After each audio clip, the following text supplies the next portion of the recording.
You know what sounds beautiful? Minnesota.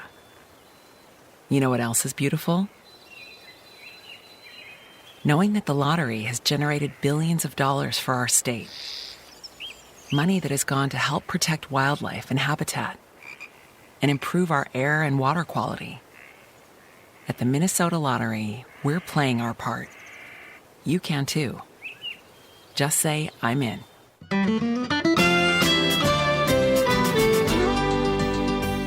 Gobble, gobble.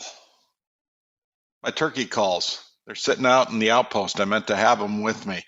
It is turkey hunting season, and we've got a story for the books this year. Hey there, Bill Sherck, the man about the woods. Welcome to the Minnesota Bound podcast. The stories behind the stories. And we are just out of the woods after quite a hunt this year. Today's episode is presented by Connecticut Water Treatment Systems. You know, my family uses Connecticut. Yours should too. Also, a big welcome to our newest sponsor, Voyager Saunas. Thank you, guys. Great to have you along. Also, Oreo and Ritz Crackers. Also, the Minnesota DNR, the Minnesota Propane Association, Caldwell Banker Realtor Heather Womack, and the Minnesota Lottery. All right, it's no secret. I am a turkey hunting junkie, and my sons, Brady and Bennett, are 12 and 10 years old, and they are starting to get on board with my little bit of spring passion. And it's funny because I was sitting on the hockey bench talking to my good friend Chad Gerlach. Our kids play hockey together, and Chad chuckled and said, I didn't know you were a turkey guy. I'm a turkey guy too. We should turn this into a trip. And that's kind of how this story starts. Chad, what's going on? Hello, Bill. How are you doing? What's going on is we got a great story surrounding our turkey adventure this year. So you and I do a little brainstorming. We actually were going to do this 1 year ago, and then COVID hit and screwed everything up. Yes. So we were able to get it back on the books for this April, and you were nice enough to open up the family farm, a place very near and dear to your heart, and I get it now. What a place! Yeah, it's been near and dear to my heart ever since the day I was born. Right, family farm. It's been the family for generations now. Grandfather, father, and now we are up there as much as we possibly can get up there. It's a fantastic place to go to revive your soul, if you will. Yeah. So we both have 12-year-old boys, and Yep. they are getting ready to turkey hunt and really get into it. Again, we meant to do this a year ago in Minnesota. When you turn 11, you can get your gun safety. All that stuff was canceled. So we kind of had a year behind us, and we decided to go camp up on the farm and turkey hunt. What about this time of year gets you? I mean, why does this game just enthrall us? So, in all honesty, I grew up not turkey hunting, and it wasn't until several years back now when a good friend of mine said, "Hey, you know what? Let's go out and see if you got turkeys around your farm." And I know we have turkeys; I see them all the time. He's like, "Well, let's go out and try and bag one of those toms." I'm like, oh, all right. I'm always game for a good hunt. And to be honest, Bill, when we first got out there, it was really quiet. It was a down morning. We didn't hear anything. And then, later on in the evening is when he started calling. And then the toms, they were on their way back to the roost, and they were just gobbling back and forth. And I think at that moment is when I was hooked. It was and I hear people say it all the time. It's the thrill of the hunt, the anticipation, right? That's what got me. Not to mention, we've all been cooped up in the Minnesota winter, and it's one of the first things you can do as spring approaches, right? Yeah, for me, that is one of my markers of spring, right? Being able to get out into the woods. And so we set up this great camp. We've got the tents, we've got the wall tent with the kitchen set up. You're a little high class, a little more high class than we are, because you've got the fish houses that you and Jackson are set up in. Jackson is your son. Brady is my oldest. We had my 10-year-old Bennett along too. And I love how we set up our game plan this year, noting that this is a story we wanted to document for the television show, Minnesota Bound. So you and I get up there on Thursday afternoon, get camp set up with the kids, and you and I are like little kids because we're so excited to go scouting. Yeah. Yes. Scouting is fun too. Yes, exactly right. Yep.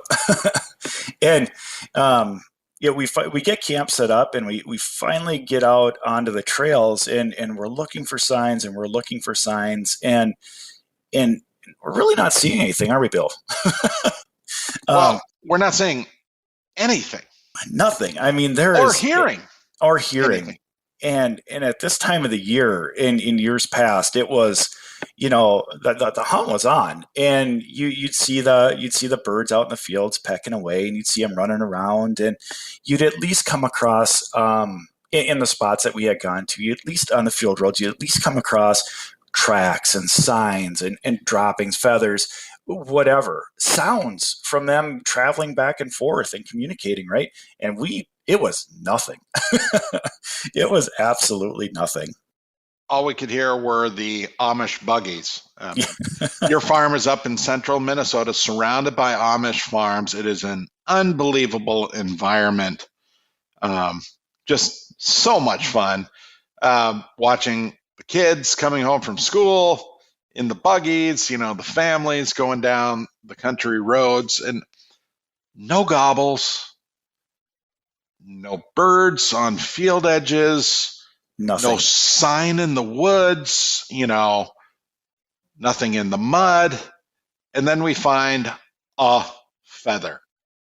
One single feather. And that wasn't the first time that we drove down that field road either. I think it was either a second or third pass down that one. I'm like, wait a minute, that wasn't here the last time we had gone down that road, right? And it just so happened to catch our eye, and that looks like a turkey feather. Is this our first sign? And it just so happened to be by a collection of pines that was close to my grandparents' old house, where we know that they've roosted in those pine trees in the past. So I don't know if we had came across a recent feather that had just blown out of the woods, or if one had passed through there, but nonetheless, we found our first feather. and it was clean. It had not been there for days. We had there was mud, there had been some rain, it wasn't worn. So we go back to camp that night, talk to the boys a little bit. There's no reason to get up in the morning and hunt early because the TV cameras aren't coming till after lunch. So we get out of bed early, let the boys sleep. It's a beautiful morning. We split up, we get in the woods, you take one section, I take another section, and I mean, you've got darn near a mile of property. It's insane. Yeah. And we watch and listen to the woods wake up, and I hear and see nothing.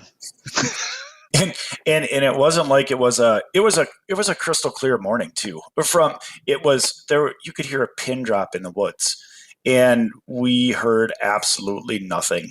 I heard some owls, which is bizarre because the week before you had been up there, the birds were around. We took the trail cam chips out, and there were like 800 photos on those 3 chips, and exactly 800 were deer.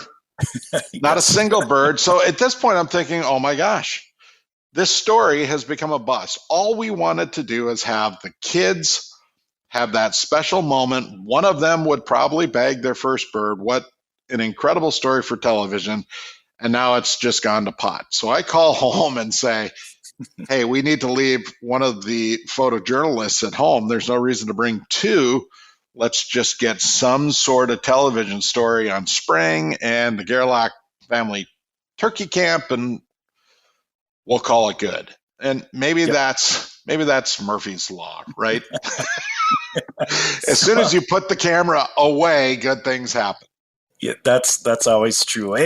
And maybe we should put them away more often. I don't know, but it yeah, at the time you didn't know, because based on what we were seeing, that it was the right call. There was nothing around besides deer, and a lot of deer, right? Yep. And we thought, well, maybe that's having some sort of impact on what we're seeing from a bird perspective, because there's a lot of deer around our area. There's actually probably too many deer. But this year, the numbers are even higher than what I've typically seen up there. And, it's always in the back of your mind, maybe that's having some sort of impact on the turkey population. I wouldn't think it would, right? But you never know. Right. And we both hunted these birds for quite some time. And it just, you feel confident, like this is the perfect setup, mix of crop, tilled, woods, you've got everything they need. It's prime country. We know there are birds around, but it's like they're gone. So long story short, we hunt Friday night. We do a setup with the boys, which that's as long as I've ever been sitting in one spot. I think we were on the ground for 5 hours. Yeah. Just a wasteland on a piece of public. I mean, just super frustrating. We go back to camp. There's no reason to hunt in the morning because we're starting from scratch. We don't have any hint. So we tell photographer Pete, you might as well sleep in, which I think he was happy about. We told the boys they should sleep in, and you and I would go out one more time and scout. And scout and see what we could come up with. So that's where the story changes. But hang tight. First, we need to thank a few sponsors who help make the Minnesota Bound podcast, the stories behind the stories, happen. So it's time to welcome our newest sponsor to the Minnesota Bound podcast. No doubt the world has been a crazy place lately, right? Busy work schedules, kids, coaching, travel, the routine. It all sometimes feels just too much. But you know what? I found my way to take some time and truly get away. I do it with our new Voyager sauna. Voyager builds custom saunas for your home, backyard, and business, and they are the only company building premier mobile units. They're on wheels.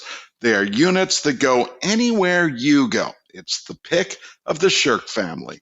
Clear grade cedar benches, spray foam insulation, Kuma wood-fired stoves, or Hilo electric heaters. Finish-influenced, hand-built saunas that will last a lifetime. Constructed with care by the Hometown Voyagers team. My wife and boys, believe me, they love our new mobile sauna. Voyager, a Minnesota movement influenced by Finnish culture.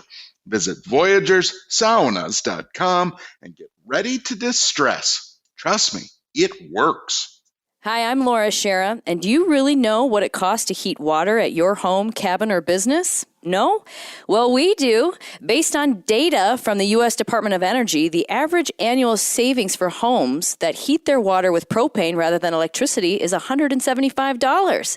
You can save energy and get 2.5 times as much hot water compared to the average electric water heater. Let's save energy and money with a cleaner, greener fuel. Propane, the right energy right now. Also, a big-time sponsor that I'm excited to partner with, because it seems like I'm always hungry and the Sherck boys are always hungry. Don't forget, today is a day for adventure, and Cub Foods has all the Nabisco snacks you need to make your adventure delicious from start to finish, right? Life is just sweeter for the Sherck family when we share Oreo cookies on the trail, or when the kids crunch Ritz crackers at our favorite campsite. We also have been known to rock the boat with Ritz cheese crispers.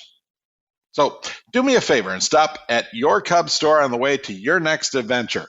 The great outdoors is calling, and that means we need to bring Nabisco snacks, which you and I had on our turkey hunt, Chad, along with the kids. So Chad Gerlach is my partner in crime today. Chad and I had our boys in the woods for a spring turkey hunt. Things are seeming pretty dire because we're like 2 days into this deal. Prime turkey habitat, the Gerlach family farm, which has had turkeys on it since turkeys were around, and we're just coming up empty. So we go out and scout our second morning. Again, we split up. We get out there well before sunrise, and I see nothing. Nothing. There was nothing. Nothing to be seen or heard. So I'm wondering what you're onto at that point. And so I'm just driving my Polaris Ranger around, just kind of randomly looking at the Amish farms and swinging by camp. No smoke from the campfire, so the boys are still asleep. And I knew you were down the dirt road a ways, so I head that direction. All of a sudden, I see you sitting in your machine. Yeah, like you said, it was an absolute dire morning. I was on the opposite end of the property that you were on, and this is an area that birds have been in for over a decade, right? And I had gone there, just sat there and parked that morning when we had gone out, and I actually crow called out, and nothing responded. I did hear a few more owls. I was actually wondering if I wasn't hearing you across the way. But there was nothing that morning. I didn't hear a sound out there. Again, it was like one of the previous mornings we had been out there. And then, so I sat there for a while, like, it's time to get back. Morning coffee time, right? And I'm bringing the field road back, and out of the corner of my eye, caught a actually towards the road that you were coming down, caught a movement out of the corner of my eye, and sure enough, it was a hen, a gobbler, and there were two others back in the woods, and I think one may have been a jake, another hen, but I knew there was a gobbler, and I stopped. I had my binoculars with. I just watched them for a minute or two, and I think I saw you coming down the road. Yep. I get to the edge. I see what looks like a nice gobbler and maybe two hens with it. I'm getting old, right? My eyes stink. I can see you sitting up on the corner of the tree roll. I'm like, aha, Chad's watching them. But I was afraid to stop, so I did the old dumb, like, oh, if I just keep moving, they won't see me, and kind of drove down the road, turned around, and raced back to camp. Then you show up, and we're banging on the tent, getting the boys up, and now we're all giddy, right? Yep, we got to make a plan. We saw a gobbler. Everybody's excited. Kids are a little bit groggy, but soon to be excited. We got to make a plan. Which we did. So when we document hunts for television, in the old days, the photojournalist would just set up on a little, tripod camo chair with the camera on a tripod, and then we'd throw a big old sack of burlap over them. We've upgraded. Now that you have these nice pop-up blinds, we can set a photojournalist in a pop-up blind so they can have a little bit of movement and be able to get shots of birds coming in and hunters and all that. So we game planned. We figured, gosh, those birds were within a few hundred yards of where we found that feather, near those pine trees on the edge of the field. That was seemingly the roost spot. We agreed on that. So you and Jackson decided to set up there along with photojournalist Pete. And then Brady Bennett and I decided to set up, if I'm being honest, it wasn't a great spot for us only because we were on the top of a hill, a little bit naked out in the middle of a big field with just a couple of small trees behind us, right? So not completely camouflaged, and with bright sun shining, you're a little bit naked out there, but for me, that's part of the fun of turkey hunting, is trying to hide.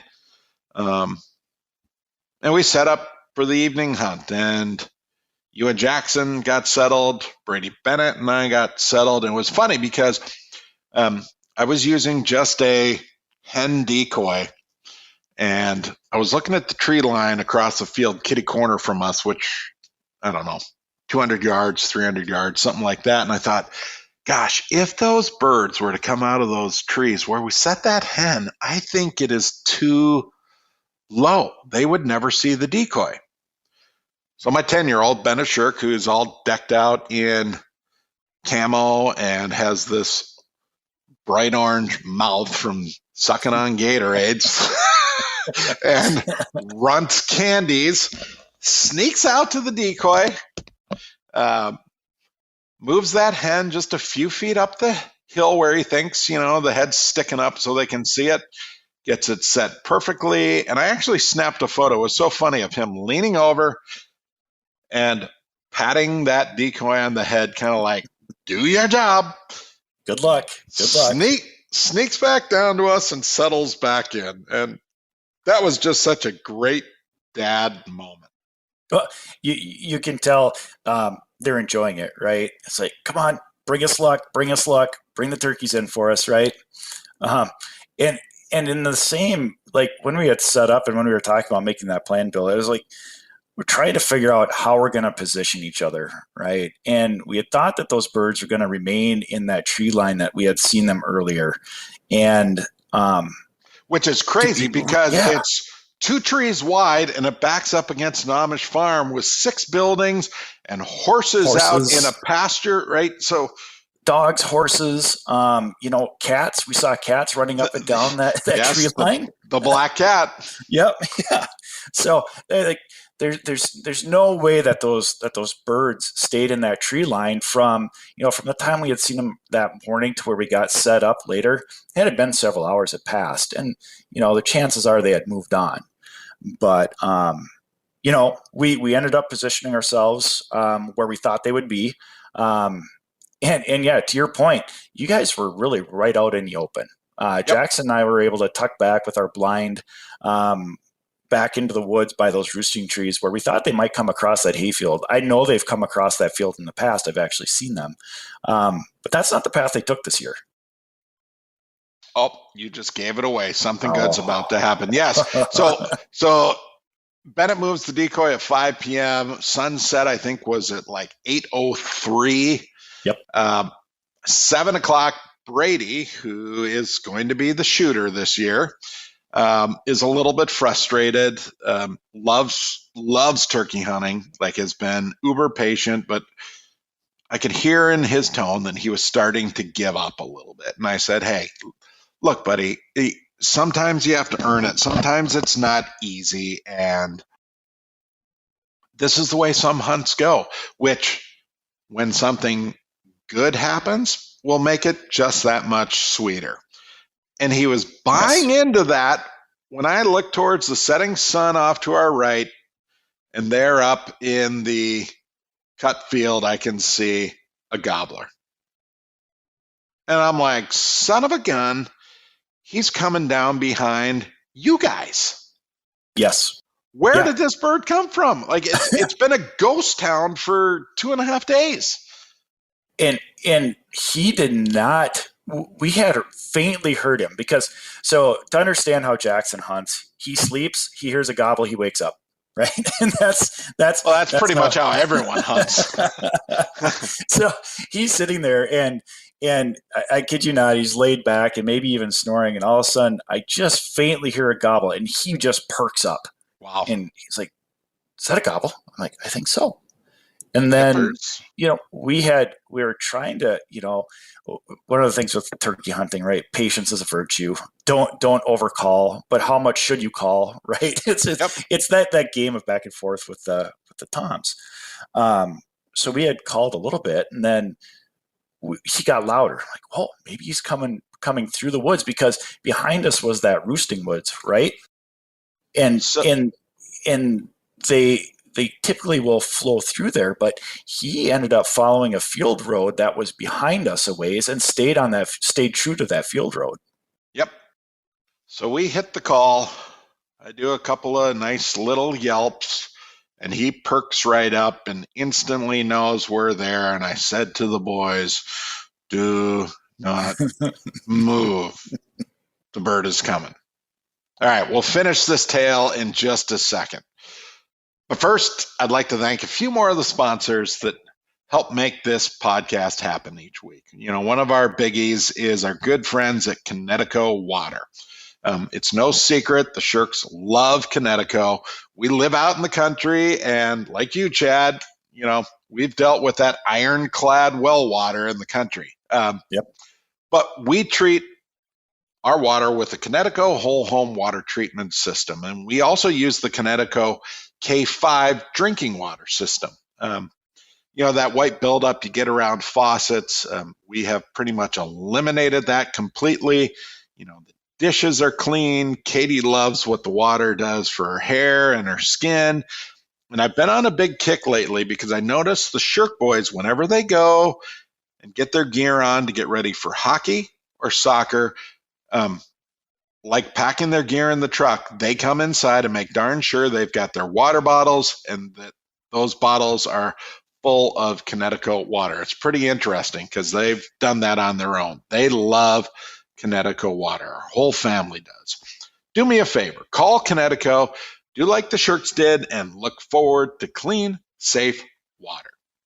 Also, I'd like to thank Caldwell Banker Realtor Heather Womack. Hi, Minnesota-bound podcast listeners. I'm Realtor Heather Womack. I grew up in Minnesota and love all the outdoor activities we have here. In fact, I love Minnesota so much that I moved back here from Europe to raise my family in the land of beautiful hikes, refreshing clear lakes, and winter fun. That's why I'm reaching out to the listeners of the Minnesota Bound podcast. As a realtor, I've helped hundreds of folks buy their first home, sell the home they have, purchase a lake cabin, or start investing in Minnesota real estate. If you love adventure but need some new scenery, call me. My website is heatherwomackrealty.com. That's Heather Womack, WOMACK, realty.com. And also, we can't forget the Minnesota Department of Natural Resources. Minnesota's wildlife management areas are a vast array of lands all across Minnesota. These 1,440 wildlife management areas are valued not only for wildlife, but also for Minnesota's outdoor recreation opportunities. They maintain hunter walking trails, plant food plots for wildlife, and develop acres and acres of prairie and grasslands. To find out more, go to mndnr.gov/WMAS. Okay, so our turkey hunt is getting intense after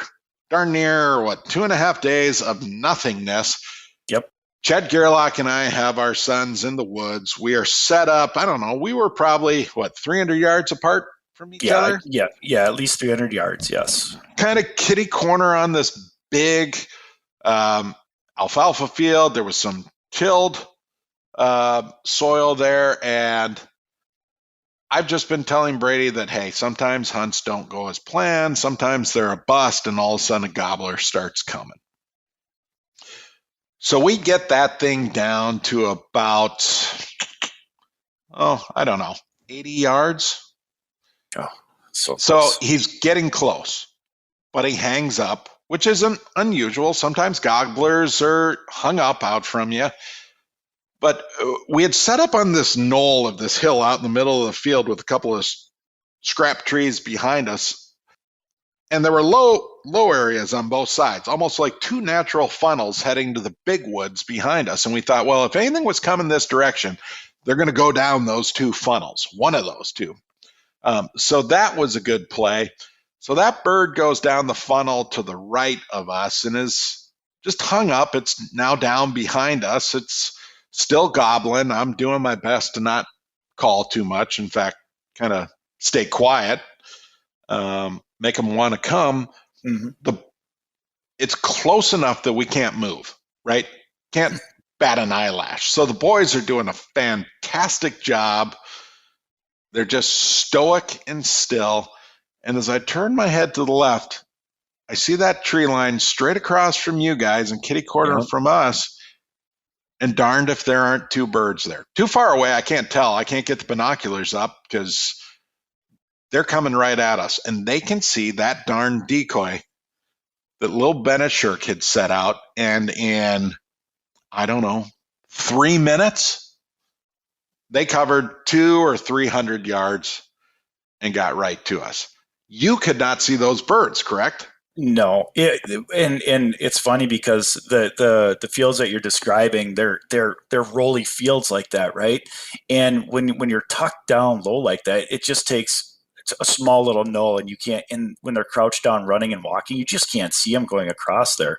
Yeah. And they blend in so well with those tilled corn and soybean fields that Jackson and I, we didn't see anything coming across there. The only thing that we knew was going on is that there was a gobbler behind us, and he was getting louder and louder, and we knew he was in your general direction. So we're sitting in our blind, probably just overcome with excitement and anticipation too. Understanding how difficult it is for Brady and Bennett probably you too, Bill, to stay still of where you're at in your ground, your ground blind that you have there. Yep. So it's a Jake and a hen. A nice Jake.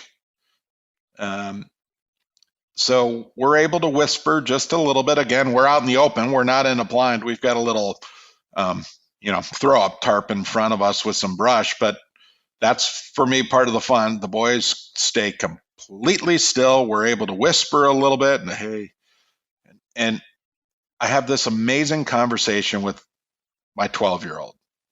Dad, it's a Jake. Should I pass on it? Well, I don't know, buddy. It's been kind of a slow hunt. You're trying to shoot your first bird. This is a wonderful bird. It's your decision, but you shouldn't feel bad about it. What do you think? Meanwhile, the bird comes inside of the hen decoy, so it comes right towards us, and every once in a while it'll stop, and they're kind of goofy when they're walking and dopey and sticks its head up. It's kind of looking like, is there something there? But never gets really concerned. It was just an amazing moment, and it turned its back to us, and it fanned up a little bit nicely, and then it went to the hen. And it was funny because I was thinking, oh my gosh, this thing's going to go attack the decoy. The boys are going to get a show. Meanwhile, Brady's sitting next to me, his gun's up. He had whittled out a tripod and lashed it together to rest his shotgun on. So he's sitting there, and I'm thinking, they're going to get to see the kaboom. Bird goes down. Brady made the decision and dropped this bird, which, again, we're far apart from you guys, but apparently you know exactly what's going on. We're sitting right. Actually, when Brady fired, you could feel it, right? You could just feel it travel across the fields there. And I perked up and I look at Jackson, and Jackson's eyes are about, they're like dinner plates, right? But it was a single shot, so we were assuming bird was down. But we had no idea what had come over to you guys, if it was the gobbler that was behind us, if it was what else had come in from over on the tree line. We had no idea. We just knew that there was a shot. There's a lot of excitement with the calling that had gone on with that gobbler back and forth. We were just sitting there. We couldn't really contain ourselves. It's almost like we had to get out immediately and come over and see what was going on. And here's what's amazing about Minnesota Bound, the television show. I'm a television producer. I'm a storyteller. So in my mind, I'm thinking, son of a gun, I tell the photographer to stay home, and this plays out just beautifully. We missed it. But photographer Pete is with you guys. He comes over, y'all come racing over in your Ranger and hop out, and we have this unbelievable moment with the boys jumping and hugging, and this bird is down. And Pete looks at me and says, darndest thing, what a great moment. I was rolling on Jackson and his dad when all of a sudden there was a gunshot, and their eyes were wide as anything, and they went, what in the world? Right, like it played out perfectly. So now we have this great television story on kids falling asleep, and hunts seem to never go as planned, and then all of a sudden, kapow, and bird down. Right, it's the magic of storytelling. And together, the Gerlachs and the Sherck got that moment. And that is what is so profound for anyone who loves being outdoors, right? Those boys jumping and hugging, it didn't matter if Bennett or Brady or Jackson or whomever shot the bird, like we're all in it together. It's one team, one play. Yeah, and I think, and to me, I think that was probably I know that was by far the best part of the weekend. Aside from everybody getting to spend time together, coming up and enjoying the farm, and we got an awesome picture of the three boys out in the middle of that alfalfa field with the sun kind of behind us, holding up that bird, and it's just all three of them grin from ear to ear, right? Brady coming down from the adrenaline rush that he had out there. And as soon as we opened up the blind to come over there to see what was going on, Jackson took off running over the Ranger. Pete and I had to run to catch up to him. So he was just excited to come and see what had happened. So the story is a positive. We got our bird. We got our television story. The kids got to target shoot and use bow and arrows and start campfires and camp out, see the stars. Your parents showed up. They made the most unbelievable milk can stew. Yeah. And we watched spring in Minnesota happen. Yeah, we did. The milk can stew is an interesting one.